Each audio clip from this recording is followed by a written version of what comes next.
always on the go, but the day just won't be one without your Hollywood fix. Let Golden State Media Concepts Entertainment Podcast take care of that. An all-inclusive look of pop culture.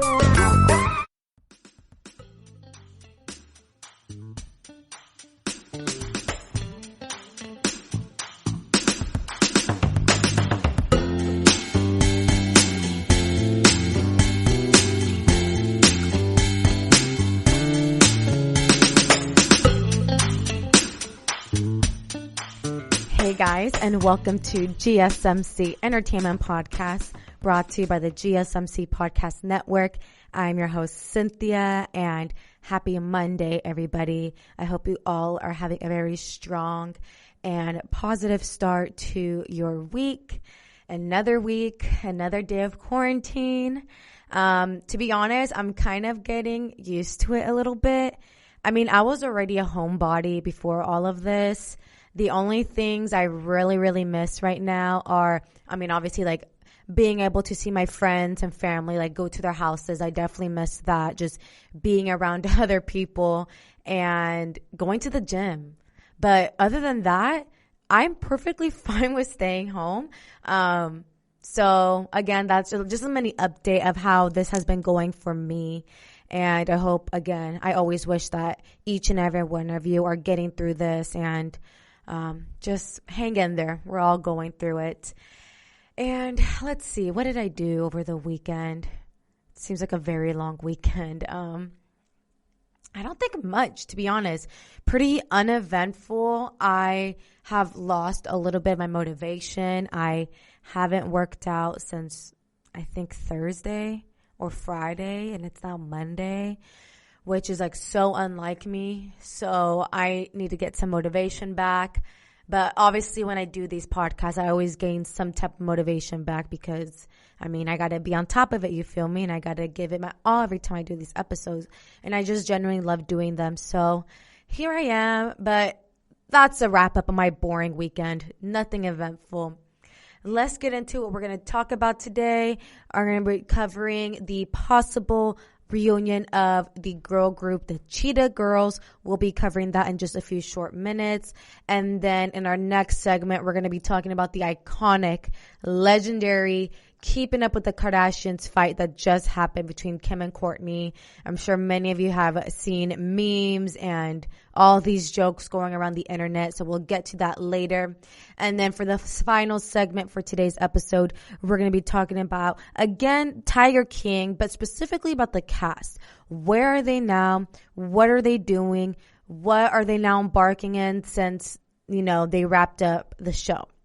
So all of that will be covered in today's episode, so stay tuned for that. And let's get into our first topic here, which is the possible reunion of the Cheetah Girls. And oh my God, depending what generation you grew up with, I grew up watching the Cheetah Girls. Absolutely love them. I still do. I mean, everybody knows their legendary sweatsuits they all wear, that every girl group does, dressed up for Halloween. If you are a group of 4, then you most likely have been dressed up as the Cheetah Girls for Halloween. And so the Cheetah Girls, for those of you who don't know who they are, they're like this Disney group back in the day, you feel me, early 2000s era. And it consisted of Raven Simone, Keely Williams, Sabrina Bryan, and Adrienne Ballon.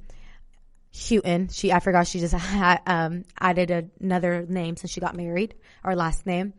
And out of all 4 of them, I always said I needed to be Adrienne. I was like, I'm Adrienne. And so that's funny. I know all the ladies who are listening to me right now who are around my age, mid-20s, early 20s, you obviously chose your favorite from the girl group, from the Cheetah Girls. So a possible reunion might be happening, you guys. It sounds like Raven Simone is still invested in the idea of a Cheetah Girl reunion. Recent dramas aside, at least, after she and her Cheetah sisters discussed what a reunion might look like. Just a few days ago, Raven Simone spoke with Entertainment Tonight over a video call where she opened up about where she currently stands on the idea of a Cheetah Girls reunion. The star told Entertainment Tonight that she would be open to reviving the Cheetah Girls somehow if all of them were on board, all of the girls in the group. She says, I need to talk to the girls first because we need to curate an answer. She continues to explain, this can go so sideways on so many levels. It's just real girl groups have their moments. Imagine a fake one. So there's some tea, there's some shade here, and we're going to dive into all that right now. She says things can go really sideways. Like right now in the current climate the girls are in, it may not be best to have a reunion. That's what I got from that statement. Raven seems to be referring to the recent internet drama between bandmates Keely Williams and Adrian Ballon-Houghton. But to be honest, I really think it's just drama between Keely Williams and herself. Anyways, we'll get into all that. Last week, Keely Williams made headlines when she took to Instagram Live to air out her drama that she had with Adrian. She accused Adrian of pretending to be a friend and declared that she wouldn't appear on her former 3LW bandmates talk show, The Real. As for those of you who don't know, Adrian, she's one of the talk show hosts for the daytime talk show, The Real. Though she did not reveal exactly what caused their apparent fallout. This is what Keely said in her Instagram Live. I don't think Adrian wants to have live TV with me. Because she's going to have to say, yes, Keely, I did pretend to be your best friend. Now I am not. You were either lying then or you're lying now. You either were my best friend and now you're just not claiming me, or you were pretending. And this situation makes me giggle because, these are grown women. She's in her 30s talking about, are you my best friend? Are you not? We are not in the third grade. What are you arguing about? That was my take on her Instagram Live. She went on to say that she has nothing to apologize for when it comes to Adrian. So who knows how or when this will get fixed. Adrian has yet to publicly respond or say anything to what Keely Williams comments. So that's why I'm saying that it's not even drama between Keely Williams and Adrian. It's just drama with Keely and Keely with herself, because Adrian is above that. She is not taking part in this petty little drama that she's sparking over the internet. So that's just one of the many reasons why I love Adrian and why she'll always be my favorite Cheetah Girl. She keeps it classy and she keeps it pushing. You feel me? Raven said that she's always down to work with Adrian as they remain on good terms today. She says, I will work with Adrian for the rest of my life. She's awesome sauce. That's what Raven told Entertainment Tonight before saying that she loves everybody in their own ways. So Raven still has love for all of the girls, although they all might be in separate paths, doing different things, not really communicating with one another. But Raven says that, she still has got mad love for each of them. That spirit and individuality is why Raven still believes in the Cheetah Girls mission today and why she'd be down for an eventual reunion. The message of the Cheetah Girl movement is the most beautiful thing I think I've ever been a part of, and the stories that have come out have shaped and molded many generations, Raven said. I would love to be a part of that brand again, but it needs to be genuine. We all have to be there. And I love this effort that Raven is putting into the Cheetah Girls reunion. I mean, she too herself has dealt with drama and has said some controversial things in the past, which I think has kind of, even in that sense, broken up the Cheetah Girls mission a little bit, just because they all have dispersed and again, they're not talking to one another. So I appreciate the effort that Raven is making, and trying to reunite all the girls, and her still trying to keep that same mission years ago to today. She doesn't want to tarnish that image of the Cheetah Girls. So I really appreciate that. She also may be inclined to get back with the band after failing to appear in the third and final Cheetah Girls movie, One World. As you know, if you guys haven't seen that movie, Raven didn't appear in that, so there was only 3 of them. It was my bad for not being in the third one. That was my bad, but who knows, she said. After Corona, anything is possible. If there's one silver lining to be taken from this pandemic, it's the renewed potential for the Cheetah Girls to bring back girl power again full force. So that is in a nutshell what's going on in the Cheetah Girl world. Again, I know all my ladies who grew up watching them were all hoping that they do reunite. But again, just how Raven said, it needs to be genuine and all the girls need to be present. And I'm going to come to our first quick break now.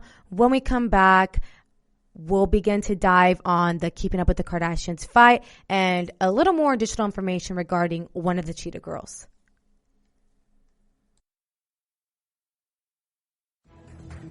Want to find out what movies to go see? Then check out the GSMC Movie Podcast. It's your ticket to the latest movies, whether it's a new blockbuster event, romantic, comedy, or action flick. This show has got it all covered. They talk some what to go see now. Don't bother. What's hot on Netflix and everything in between. That's GSMCpodcast.com/movie-podcast. When it's all about the movies, it has to be this new show. Don't forget to like them on Facebook and follow them on Twitter. Visit GSMCpodcast.com for more info.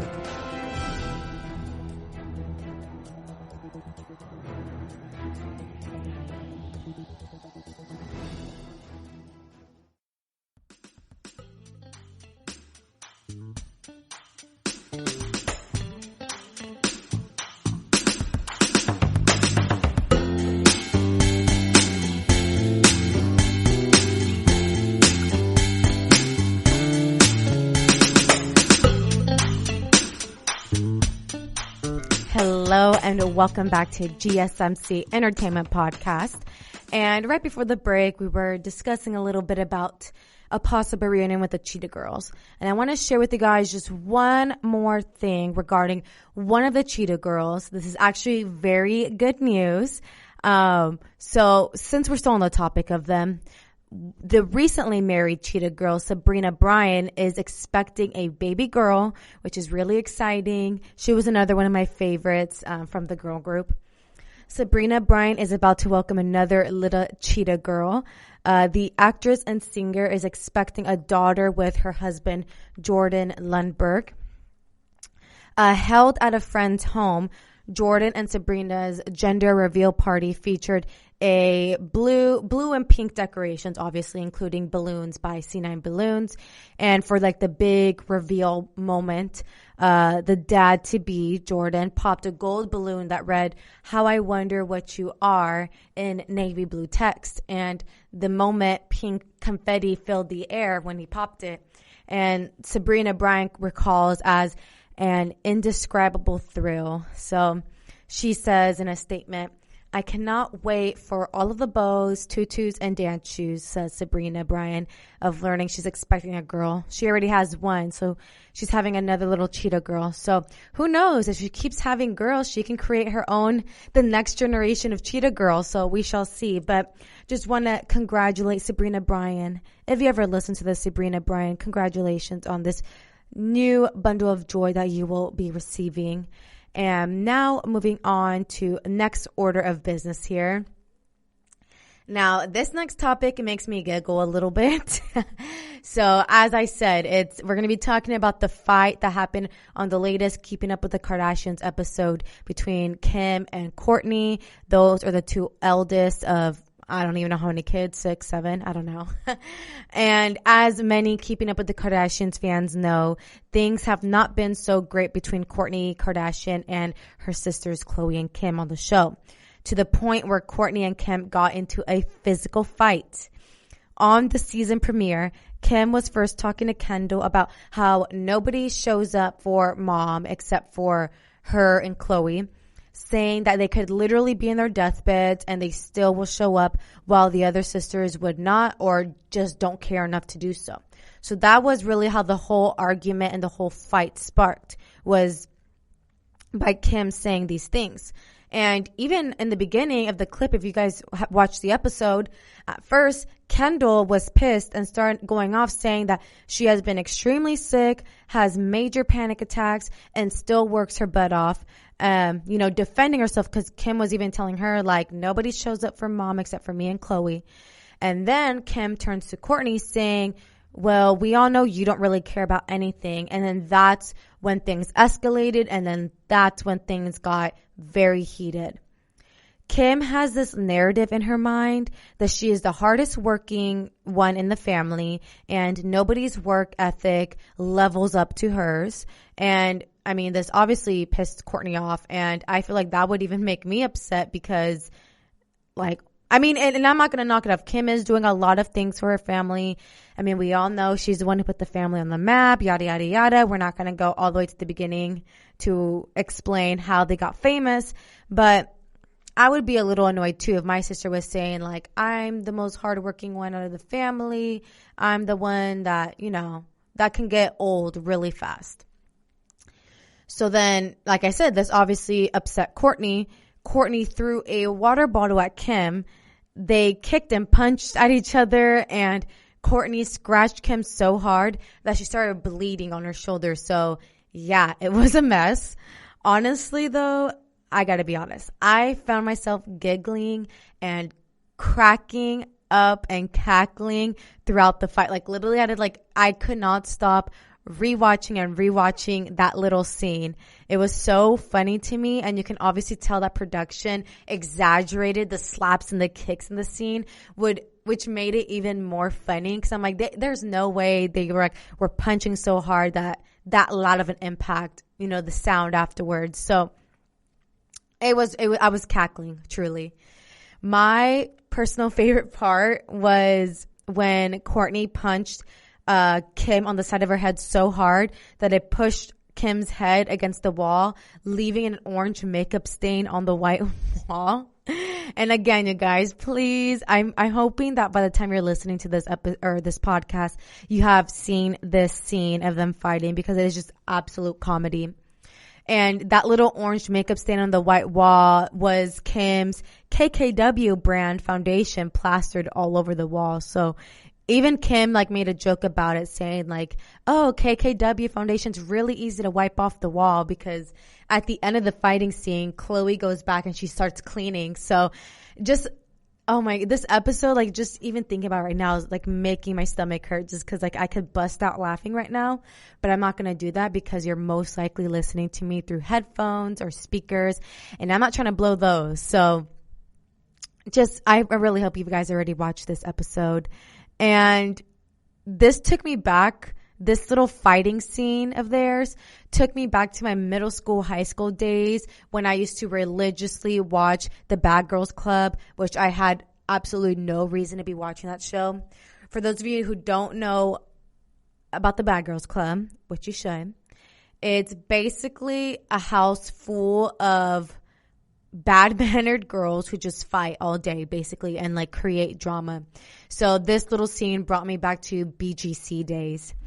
And even though the fight probably translated into great ratings for them and their show, it looks like Kim and Kourtney still aren't proud of that moment. And this embarrassed reaction echoes what Kim previously told Jimmy Fallon about the fight earlier this week, saying, "It's not like my proudest moment, but we were going through it." Kim also added that Kris Jenner was upset when she saw it, saying, "When my mom saw that clip, she cried. She was like, 'Who are you guys? What is going on?'" So that's probably the same reaction if my sister and I were to get into that type of altercation on live TV. My mom would definitely have cried too, but cried in frustration and disappointment, because fighting is very ugly. Sorry, fighting is ugly.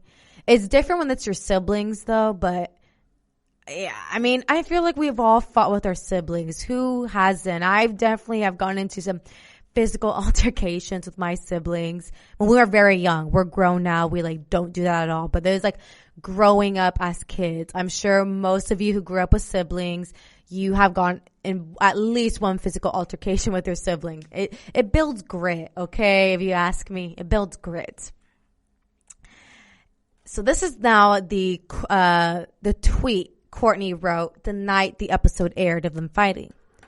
"I won't be live tweeting Keeping Up with the Kardashians tonight, as I'm spending time with my kids while they are on spring break," Kourtney wrote diplomatically. "I realize that a lot of the conversation right now surrounds my work ethic, and I feel like I need to just make one thing clear. Raising children is a job as well. In fact, it's the hardest and most rewarding job that I have ever had." She continues to say, I've decided to put my focus on my kids and my lifestyle brand, Poosh, which is all about finding your healthy balance for living your best life. I don't judge anyone who chooses a different route, and I hope that everyone can appreciate my choices as well. So that was Kourtney's statement on the whole situation. Those were 2 separate tweets, and that's all she had to say about that. Here's my take on her comment now on these tweets. Yes, being a mother is a full-time job and the most challenging one at that. There's no manual on how to navigate parenthood, but she's acting as if mothers can't raise kids and go to work. That's my only issue with this tweet. There are millions and millions of mothers out there, especially single mothers and mothers who are living in poverty, who can't afford nannies like Kourtney can, that still go to work every day, still come home and cook dinner and clean and put the kids to bed and don't complain. That's just their role. And you can do both. Like I said, you can raise kids and work. It's definitely not easy, and it definitely makes things easier when you have help, but it's just what you have to do. And I think that's what was Kim's whole point as well into that argument. I think Kim worded her words very poorly or expressed herself poorly by saying like, you just don't care about anything like that. Also, she shouldn't have came at Kourtney like that, because again, that would like upset anybody if someone came up to you saying, well, you just don't care about anything. So, and just disregard you as a person. Like that's not nice either. So, but I do have an issue with, this is pretty entitled if you ask me, this tweet. And I think it's kind of a slap to the face for all of us regular people. Here we have a rich celebrity acting extremely entitled and just bratty, constantly complaining that she has to work by filming a show. Meanwhile, there are mothers out there who have more rigorous hours and a more strenuous labor and who don't have the resources like Kourtney or any of the Kardashian members for additional help with the kids. You feel me? So it's just kind of like, if you're complaining so much, then do something about it. Like she just complains and complains about filming the show and not having time to have the kids. Well, then don't do the show anymore. And actually, after this whole fiasco, this fight aired, Kourtney actually did tweet that she finally, after how many seasons of the Keeping Up with the Kardashians, she finally quit the show. So I'm assuming this season that's airing right now will be the last that we see of her.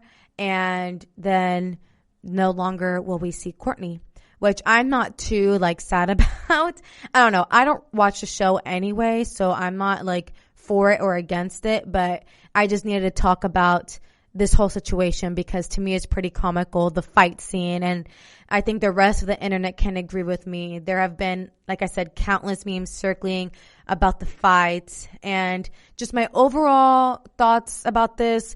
This is what sisters do. They beat each other up, but at the end of the day, they're still going to be there no matter what. And I'm going to cut into another very brief break right now. When we come back, we're going to be talking about the Tiger King cast. Where are they now and what are they doing? Tired of searching the vast jungle of podcasts? Now listen close and hear this out. There's a podcast network that covers just about everything that you've been searching. Hey! The Golden State Media Concepts Podcast Network is here. Nothing less than a podcast bliss with endless hours of podcast coverage. From news, sports, music, fashion, cooking, entertainment, fantasy, football, and so much more. So stop lurking around and go straight out to the Golden State Media Concepts Podcast Network. Guaranteed to fill that podcast itch.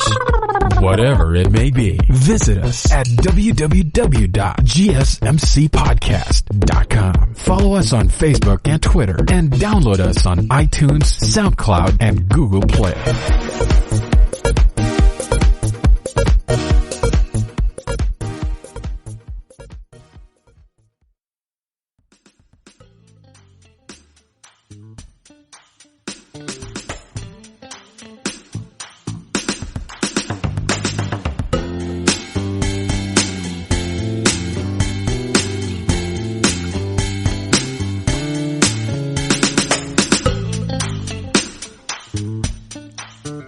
guys, and welcome back to GSMC Entertainment Podcast.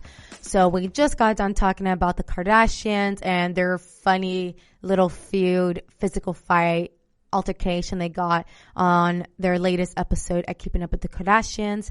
Moving on, we're now going to be talking about this highly popular Netflix show, Tiger King, but we're going to be talking about the cast members. Exactly what are they doing after the show has aired, where are they now in their lives, and just a fair warning, there may be some spoilers here maybe. I'm mainly just gonna be talking about like what they're doing now, career-wise, job-wise. Are they still in the exotic animal business? Are they away from that? Where are they? You feel me? So if you haven't seen Tiger King, then do so that way I don't ruin anything for you.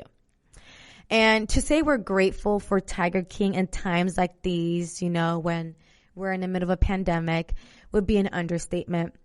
The Netflix docuseries weaves the absurd and at times unbelievable story of Joe Exotic. And Joe Exotic, he's an exotic animal zookeeper whose feud with fellow big cat enthusiast Carole Baskin comes to a dramatic climax when the FBI begins investigating whether or not Joe took out a hit on his similarly eccentric rival.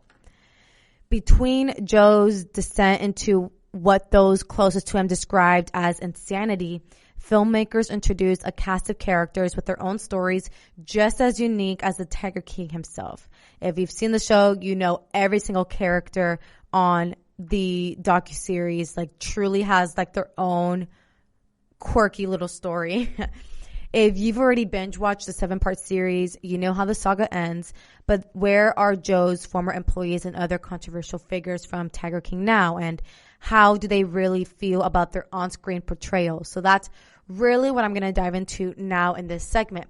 So let's start off with the star himself, Joe Exotic. Oh my God, cracks me up.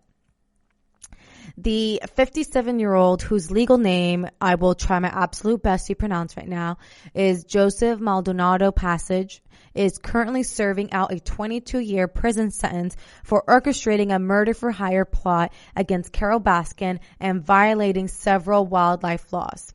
He admitted to euthanizing 5 tigers on the grounds of his Greater Wynwood Zoo in Oklahoma, but claimed it was because they were in pain.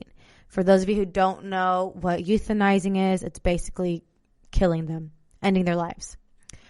Joe recently spoke to Netflix from behind bars and said he feels ashamed of his actions. I'm done with the Carole Baskin saga. It's now time to turn the tables and get Joe out of jail, a free man, and exonerated from all these charges, he said. Tiger King filmmakers have also said that Joe would like either Brad Pitt or David Spade to portray him in the scripted adaptation of his life. He just cannot stop making me laugh, even behind bars. Can you guys imagine if Brad Pitt played Joe Exotic in a scripted adaptation of his life? I would actually die of laughter. That would be so hilarious. Not sure if Brad Pitt would go for that, but again, that would be very funny to see, and I would definitely tune in ASAP. And another just funny thing about Joe is that in the statement I just read to you guys, when he spoke to Netflix, he refers to himself as a third person. He says, it's now time to turn the tables and get Joe out of jail, a free man and exonerated from all these charges. He's literally talking in the third person. So he's just so eccentric and he just cracks me up. But I think it's also he deserves to, stay in prison, finish your sentence, or just, pay your dues, because he did break a lot of wildlife laws, and he did try to hire someone to plot against Carole Baskin. So, but I don't think he's a terrible human. I don't know.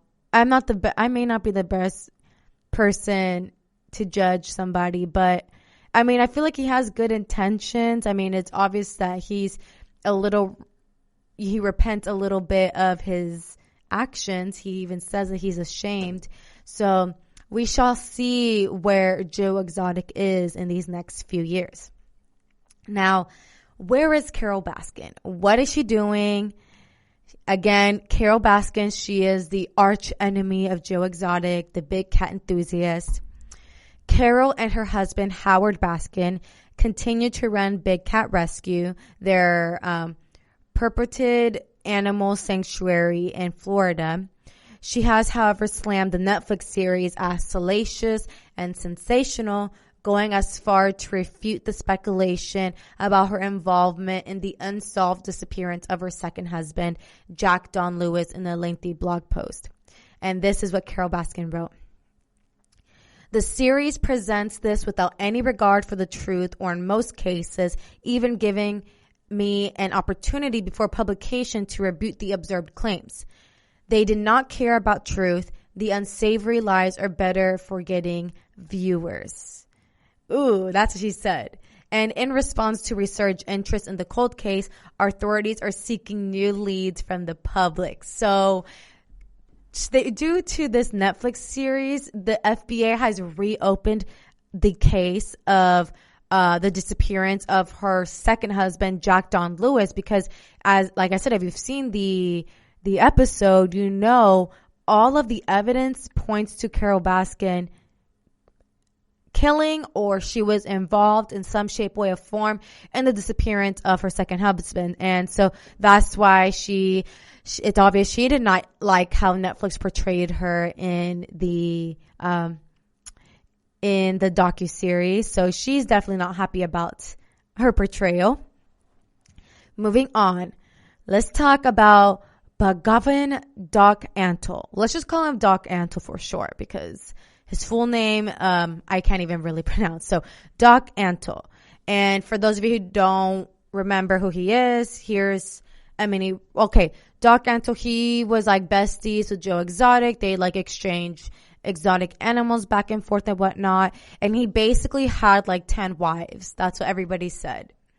The cult-like figure and his Institute for Greatly Endangered and Rare Species in South Carolina drew just as much fascination and horror as Joe Exotic among viewers. Since Tiger King's release, Antle has rejected all allegations of illegal animal euthanasia and dismissed one former employee's claim that he has a harem of wives living on the zoo's compound. This is his statement to Vanity Fair. That's fresh. I've got people popping out of the woodwork, welders, contractors, and people I've paid millions of dollars to enrich my facility. They know us so well, and not a soul ever imagined that there is a cult going on here. There are a lot of cute girls here because the conservation movement does draw in cute girls. But those cute girls have nothing to do with this old fat guy running the place. Now, that is one big fat lie, okay? Because clearly, if you watch the docuseries, he says, like, he has houses built for each girl. And one of his former employees, who no longer works for him anymore, she's in the docuseries, and she even explained her experience working for Doc Antle and on, his facility, that they forced her to get a boob job, and that she had to sleep with Doc Antle if she wanted to elevate her career. So she was saying it's definitely cult-like, and you could definitely tell from the docuseries. It's no secret. So the fact that he's saying, none of these cute girls are involved with me, that's a lie, okay? He's done something, doing something very outrageous over there. I mean, everything about the show is outrageous, but something over there smells a little funky, if you know what I mean. Next, let's talk about Jeff Lowe really quickly. So Jeff Lowe, he is the business partner that came in from Vegas to supposedly invest and help Joe Exotic with his finances and to rebuild the zoo. So following Joe's conviction, the shady Las Vegas businessman and his wife took over the operations of the GW Zoo. During a recent appearance on Lights Out with David Spade, Jeff Lowe confirmed that despite financial strain, they still have plans to move the animals to a new 55-acre facility in Oklahoma this summer. So Jeff Lowe is still very much involved with exotic animals and zoo life. As for his reaction to the documentary Tiger King, he said, "Director Eric Good made us look like sluts, but it's really helping us get laid. So it worked out okay that way." What? First of all, Jeff Lowe is pretty disgusting to me. I mean, most of the humans on the show are pretty disgusting to me, but Jeff Lowe especially. Like, he has a pregnant wife, and he's talking about, hiring. This is also in the show that I'm talking about. He has a pregnant wife sitting right next to him, and he's talking about, oh, you need to get back in the gym the second you have that baby. And, oh, we need to hire a hot nanny, like, in front of his wife. So, I don't know. They have a really weird relationship as well. And he's just gross to me. And the fact that he even says, like, it's helping us get laid, so it worked out okay. Like, just ill. Just ill, honestly. And I'm going to cut into another quick break. When we come back, more on the Tiger King cast. Golden State Media Concepts bring you Book Review Podcast, a haven for bookworms of all ages and the widest genres, from mystery to memoirs, romance to comedy, fantasy to sci-fi. If you love to read, this is a podcast for you. It's the Golden State Media Concepts Book Review Podcast.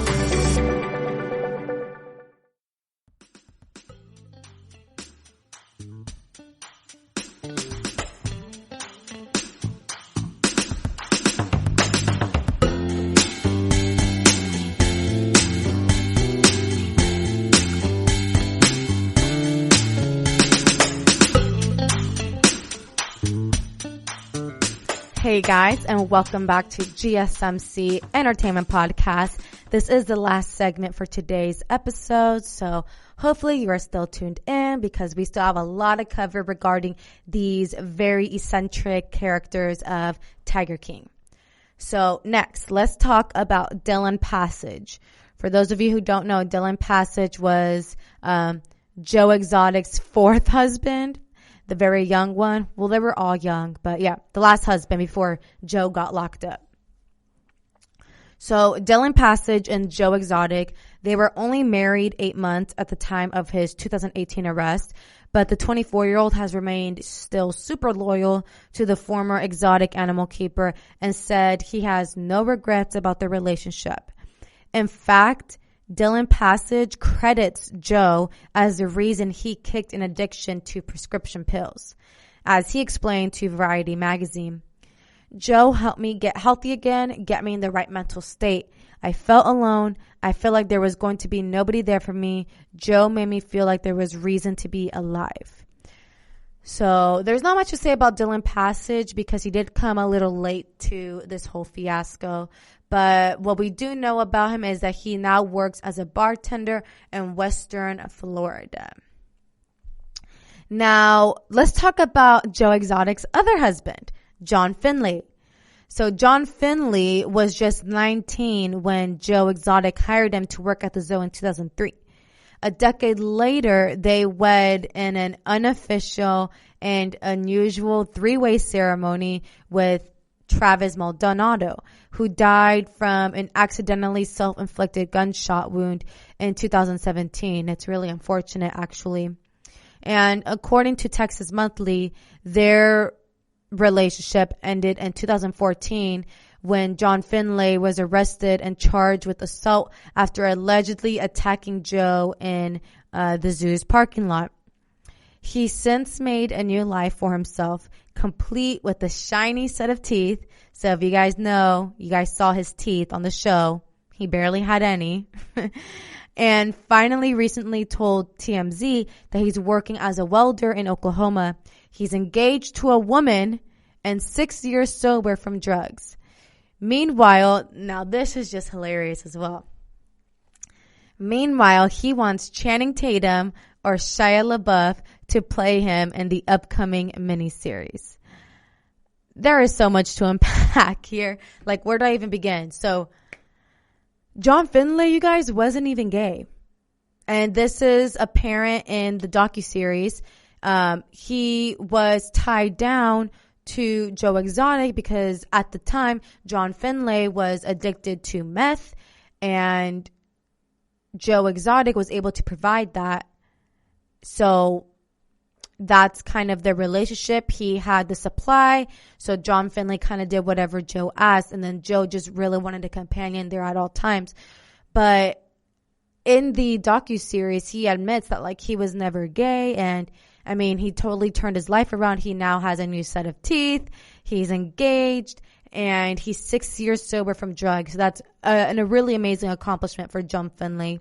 But again, if Channing Tatum or Shia LaBeouf decide to play John Finlay in this upcoming miniseries that's said to be out soon, then again, I am going to tune in just ASAP. Next, Saf Safari. So this is a character or the person in the docuseries who lost her arm due to a tiger.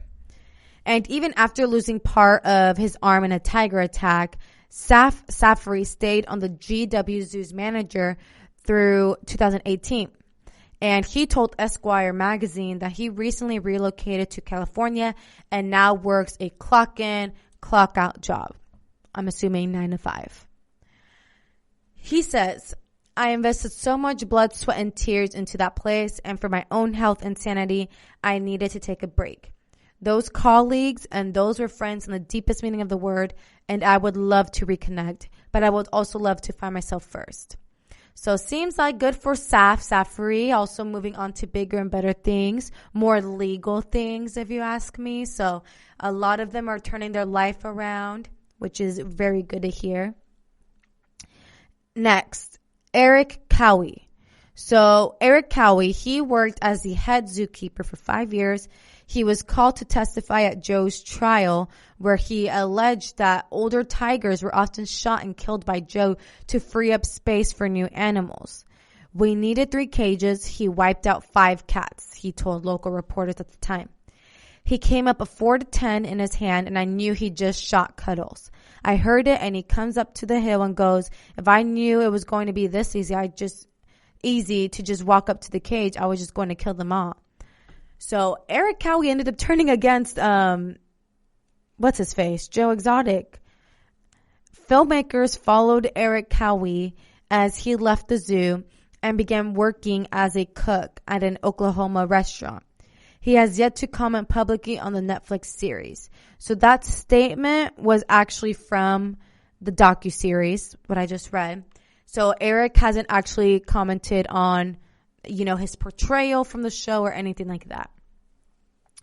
Now, let's talk about John Reinke. John Reinke worked at the zoo for several years as well, up until Joe's arrest, and Jeff Lowe took over the operation. Nowadays, he's primarily focused on another lifelong passion, completely unrelated to animals, car racing. John Reinke told Speed 51 that he now lives in Texas and co-owns 2 racetracks while also working as a mechanic. This is what he shared on Lights Out with David Spade. He goes, I have not talked to Joe since he's been incarcerated. Not because I hate Joe. I got love for the guy. I was there for 14 years. We just built a bond, and I knew that if I called him while he was incarcerated, he wouldn't shut his mouth. So that is John Reinke on why he hasn't visited Joe Exotic, why he hasn't talked to Joe, all of that.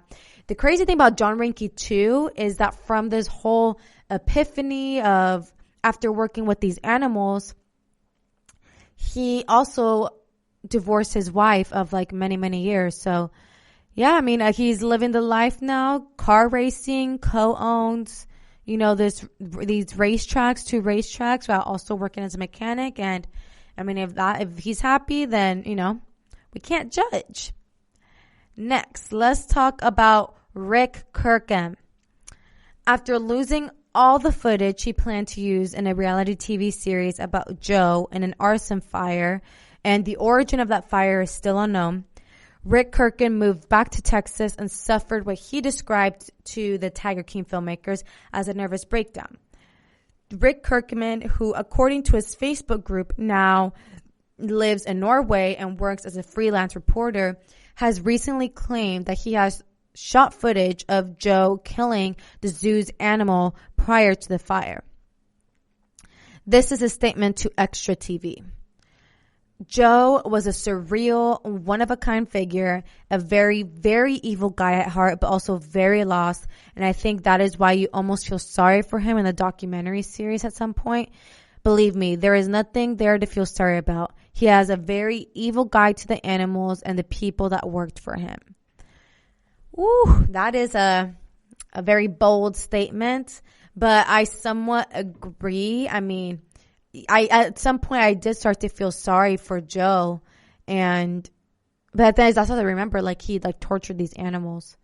So it's also like, oh, I can't feel sorry for him anymore.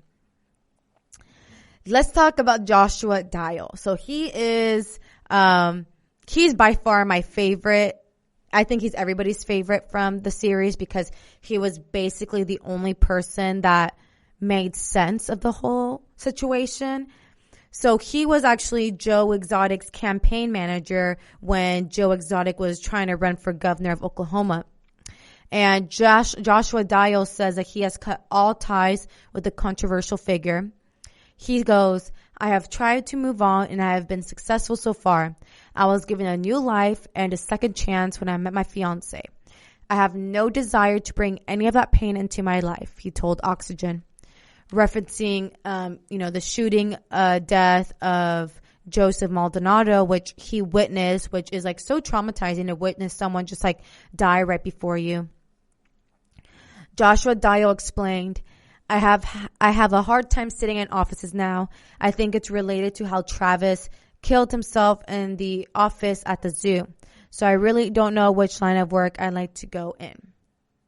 And last but not least, let's talk about the final character of Tiger King, the snitch, James Garretson.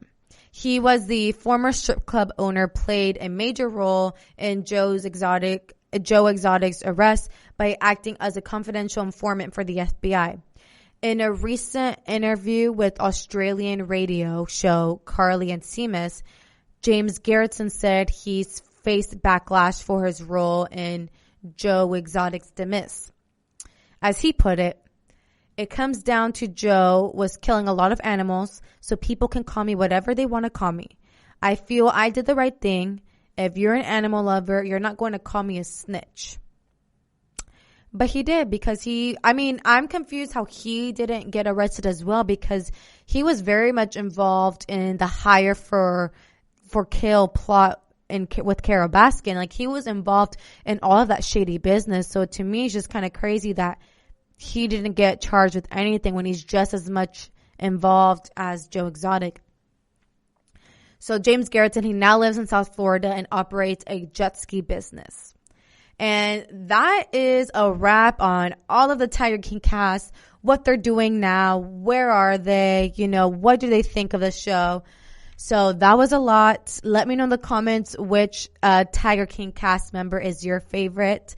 And you guys, that's going to wrap up today's episode here at the GSMC Entertainment Podcast. We covered a lot today. We talked about the Cheetah Girls, the possible reunion of the girl group. We talked about the extremely comical fight between Kim and Kourtney on their latest Keeping Up with the Kardashian episode. And then, of course, all about the cast members regarding the Tiger King. If you liked what I had to talk about on today's episode, please don't forget to like, share, subscribe, comment, all that good stuff because it really helps out the show. And as always, thank you guys so much for tuning in to today's episode. And I wish you all a very happy and healthy and successful week. You've been listening to the Golden State Media Concepts Entertainment Podcast. part of the Golden State Media Concepts Podcast Network. You can find this show and others like it at www.gsmcpodcast.com. Download our podcast on iTunes, Stitcher, SoundCloud, and Google Play. Just type in GSMC to find all the shows from the Golden State Media Concepts Podcast Network. From movies to music, from sports to entertainment, and even weird news. You can also follow us on Twitter and on Facebook. Thank you, and we hope you have enjoyed today's program.